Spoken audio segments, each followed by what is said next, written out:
बोले सनातन धर्म की जय, गजानंद स्वामी की जय।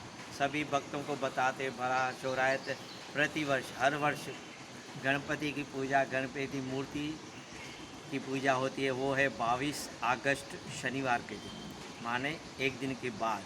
वो हम पूरे विश्व में मनाते हैं धामधूम से, लेकिन अभी कोरोना की वजह से लॉकडाउन है, इसलिए गवर्नमेंट सरकार ने परमिशन नहीं दी है। इसलिए आप घर में ही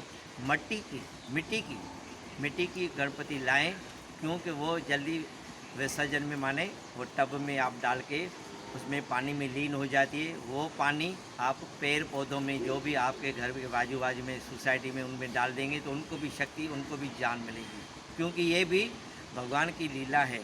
इसलिए भक्तजनों, आप श्रद्धा प्रेम विश्वास के साथ और इनकी पूजा करें। गणेश जी का भी पूरा परिवार है, हम गणेश जी की पूजा करेंगे तो हमें सारे परिवार की पूजा का आशीर्वाद मिलेगा। चलिए भक्तजनों, आप ये ध्यान से करें। अभी इनका जो परिवार है, मैं उनके नाम ले रहा हूँ, आपको मालूम नहीं होगा, लेकिन मैं शास्त्रों में पढ़ा है। 2 पत्नी है गणेश जी की, रिद्धि और सिद्धि। 2 पुत्र शुभ लाभ, और पुत्री कौन सी है? संतोषी माता। 2 बहू तुष्टि एवं पुष्टि, और 2 उनके बेटे कौन है? आनंद और प्रमोद।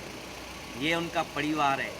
इसलिए भक्तजनों, आप गणेश जी का पहली पूजा होती है। आप शास्त्रों में लिखा है कि जो भी आप शुभ कार्य करते हैं या कोई भी पूजा करते हैं तो पहले गणेश जी का जाप करते हैं या उसकी पूजा करते हैं, तो हमारे विघ्न संकट दूर हो जाते हैं, उसमें विजय सफलता मिलती है। वो क्या बोलते हैं? गजानंद भूत गणाधिसेतम चपति जम्बू फल चार भक्षणम उमा सतम शोक विनाशकारम नमामि विघ्नेश्वर पाद पंकजम। ओम गण गणपति नमः, ओम श्री गणेशाय नमः। गणेश जी का चालीसा भी करें। और ये जो है 3 दिन, 5 दिन, 7 दिन, 9 दिन, 11 दिन आप रख सकते हैं। एक दिन भी आप रख सकते हैं, लेकिन वो घर में ही रखें या दुकान में, और मट्टी की लाएँ जो पानी में लीन हो जावे। भक्तजनों, ये ध्यान से सुने और ब्राह्मण देवता को बुलाएं, और जो वो सामग्री बोले। आजकल पसारी लोग, जो किराने वाले पसारी होते हैं, उनके आपको ये सामग्री मिलती है। लेकिन 2 चीज़ महत्वपूर्ण है। कैसी? दुर्वा का हार जरूर चढ़ाएं, क्योंकि उनको दुर्वा प्रिय है। माला चढ़ाएंगे तो अच्छा है, कम मिले तो कम चढ़ाएं। और उनके आगे 3 या 5 सोपारी रखें बड़ी। वो काहे के लिए कह रहा हूँ कि जो आप पूजा करेंगे तो उसमें सोपारी में जान आती है, और वो आप अपने घर में, दुकान में रख सकते हैं। एक पुजारी एक सोपारी घर में रखें, और ऑफिस में रखें, जहाँ जहाँ आपको पैसे का होता है वहाँ पे ये रखेंगे तो संकट और जो विघ्न है वो दूर हो जाएंगे। गणपति विघ्न दाता है, संकट दूर हो जाते हैं। पहले इनकी पूजा होती है। और गणेश चालीसा आपको बुक जो डीपू है वहाँ मिलेगा। श्री गणेश चालीसा का पुस्तक आता है, वो आप दिन में 5 बार पढ़ें पूरा। उसमें 108 गणेश जी का नाम भी है, वो हिंदी में भी मिलता है और संस्कृत में मिलता है। और आप सुबह को नहा धो के इसकी भगवान की पूजा करें, और अखंड दीप जलाने का है।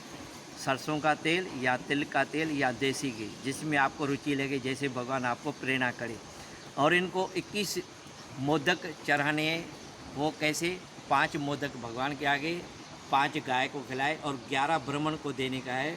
और जो फ्रूट रखेंगे वो आप फ्रूट खा सकते हैं, लेकिन विसर्जन के बाद। 11 या 21 फल रखने का है पक्का, जो 1 दिन चले, 3 दिन चले, जैसे आपकी इच्छा है वो रखें। और पूरी सामग्री पूरी विधि के साथ करने का है। और हो सके तो कमल का फूल भी रखें, जैसे आपकी श्रद्धा है, जैसे आपको सुविधा हो, जैसे मिले वो आप श्रद्धा प्रेम। भगवान को श्रद्धा प्रेम अंदर का चाहिए, मन साफ चाहिए, तो वो पूजा स्वीकार करते हैं। इसलिए भक्तजनों, ये पूजा आवश्यक करें। क्योंकि गणपति को विजय कैसे प्राप्त होती है, वो 2 कथा में पढ़ा हूँ। शास्त्रों में लिखा है कि एक बार ब्रह्मा विष्णु महेश देवी देवताओं की सभा लगी, उसमें कहा कि किसकी पहली पूजा होनी चाहिए। तो वहाँ विष्णु भगवान ने कहा कि जो भी इस विश्व की परिक्रमा करके आएगा, वो जो पहले पहुँचेगा उनकी पहले पूजा होगी। सभी अपने अपने वाहन पर गए, लेकिन गणेश जी को चूहा था, वो धीरे धीरे चल रहा था, मन उदास हो गया। रास्ते में नारद मुनि मिला। नारद मुनि ने कहा, भाई क्यों आप उदास हैं? तो उसने कहा कि मैं पहुंच नहीं सकूंगा, मेरे को विजय नहीं होगी, मैं इसमें फेल हो जाऊंगा। मैं उसमें पास नहीं होऊंगा ये परीक्षा में, इसलिए आप कोई उपाय बताएं। तो ये नारद मुनि है, जो ऋषि कहते हैं या गुरु या संत, उन्होंने क्या कहा, आप शिव पार्वती को एक आसन पर बिठाए और राम राम कर कह के 7 बार उनकी प्रतिमा करें तो आपको विजय प्राप्त होगी। और उनके चरणों में सिर झुकाएं, जो झुकते हैं उसमें जान रहती है, अकड़े रहना मूर्ति की पहचान होती है। गणेश जी ने नारद मुनि के कहने के अनुसार वो बराबर परिक्रमा लगाई, लेकिन वो सब देवता हैरान हो गए कि मेरे इतनी जो है वाहन वो तेज चली है, लेकिन चूहे का जो चिन्ह माने पैर का वो कैसे चल रहा है।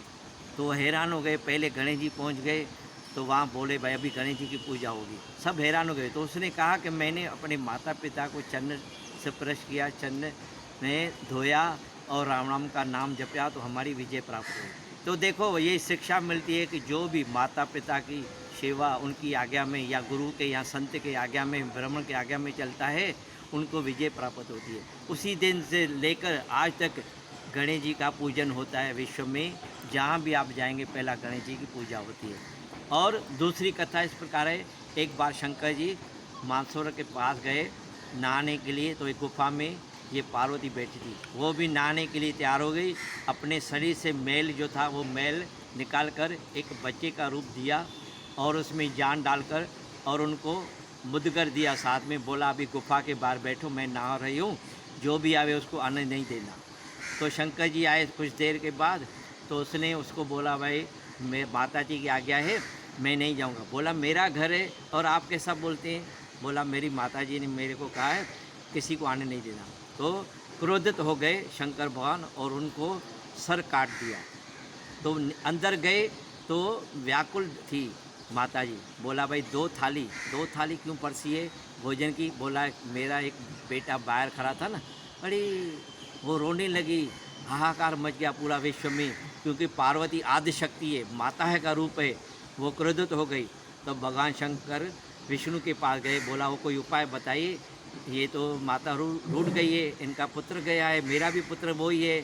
तो उसने कहा कि जो पहले प्रातःकाल आपको जो जीव मिले उनका सर काटकर आप अपने इसके ऊपर बच्चे के ऊपर डालें और उनको जीवित करें और वरदान दें।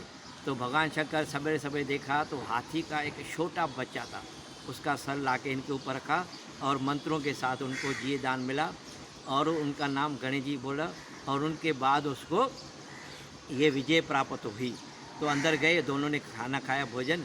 तो भगवान पार्वती ने, शंकर ने, ब्रह्मा विष्णु आदि सभी ने उनको वर दिया कि जो भी आपकी पूजा करेगा और अभिषेक करेगा या पाठ करेगा, जाप करेगा, उसको हर कार्य में सफलता मिलेगी, दुश्मन दूर हो जाएंगे। देखो भक्तजनों, माता पिता कितने महान होते हैं, लेकिन हम उनका कदर नहीं करते हैं, उनकी आज्ञा में नहीं चलते हैं, उनकी सेवा नहीं करते हैं, उनके नाम पे दान नहीं देते हैं। अभी देखो गणेश जी की कितनी महिमा हुई, उसने माता के कहने पे अपना वचन निभाया और शिव जी ने फिर उनको ये दान दे के मान कर दिया।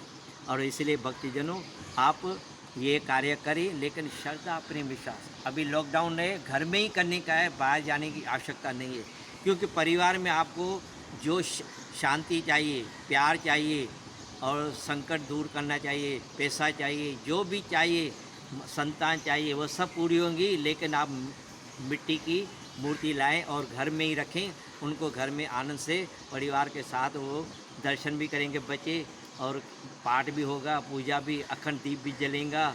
और उसके बाद आप परिवार साथ उस घर के ही अंदर एक प्लास्टिक का टब आता है बड़ा, वो मटके वाले के यहाँ मिलता है, वो आप उसमें मूर्ति रखें और उसमें जल भरें और उसके साथ क्या डालें, गुलाब के फूल की पंखुड़ियाँ, गुलाब जल और गंगा जल। उसके बाद आप उसमें आधा घंटा थोड़ा कीर्तन करें या कुछ भी करें, फिर देखेंगे तो वो पानी में लीन हो जाएंगी। मैंने भी 2 बरस अपने घर में किया है, लेकिन वो ही किया है जैसे मैं आपको बता रहा हूँ, क्योंकि उसमें दोष कोई नहीं आता है, गलती नहीं होती है, उसमें पुण्य ज़्यादा मिलता है, क्योंकि उसमें न किसका पैर लगेगा न शाह। लेकिन आप जाएंगे जहाँ भी तो उनका पैर लगेगा, कुछ भी होगा, अशुद्धि होएंगी, भगवान नाराज़ हो जाएंगे। लेकिन आप घर में करेंगे विधि के साथ, पवित्रता के साथ, तो अक्षय पुण्य की प्राप्ति होगी। और जो ये पैर में झाड़ में वो जल डालेंगे, पानी डालेंगे भगवान का, वो तो पैर को भी शक्ति मिलेंगी, भगवान भी राज़ी होंगे, सभी देवता भी राज़ी होंगे, आपके घर में खुशियाँ आ जाएंगी। जैसे गणेश जी के परिवार में भी खुशियाँ आई, शिव जी पार्वती ने माता ने उनको आशीर्वाद दिया। इसलिए जय गणेश देवा उनकी आरती है, और ब्राह्मण देवता को बुलाएं विसर्जन के टाइम, उनसे पूजा कराएं और उनको भी फल मोदक और जो भी आपको चाहिए वो देंगे। जितना करोगे उतना पाओगे। इसलिए भक्तजनों, ये लॉकडाउन है, गणपति बापा मोरिया, अगले बरस तू जल्दी आ। गणपति की वजह से ही हमारा ये विश्व चल रहा है। उनकी पूजा के सिवाय हमारा कुछ भी काम नहीं होता है। इसलिए भक्तजनों, दिल खोलकर प्रेम, श्रद्धा, विश्वास के साथ किसी को ध्यान नहीं दे, अपने घर में ही रखें या दुकान में, लेकिन विसर्जन बाहर नहीं करने का है, वहाँ ही करने का है। और पेड़ पौधों में वो जल डालेंगे तो गणपति के ऊपर आपकी आशीर्वाद होंगे, आप चमकेंगे। जैसे सूरज, चंद्र और तारे आसमान में होते हैं ना, वैसे ही आपका विश्व में नाम चमकेगा। इसलिए भक्तजनों, लॉकडाउन है, कोरोना बीमारी है, सब दूर हो जाएंगी, लेकिन आप ध्यान से कायदे से चलोगे, कायदे में फ़ायदा होता है। और जो भी ब्राह्मण या शास्त्र या वेद या संत या मैं कहूँ उनके ऊपर चलोगे तो आपको हर तरह की विजय प्राप्त होगी। बोले सनातन धर्म की जय, सतगुरुदेव भगवान की जय।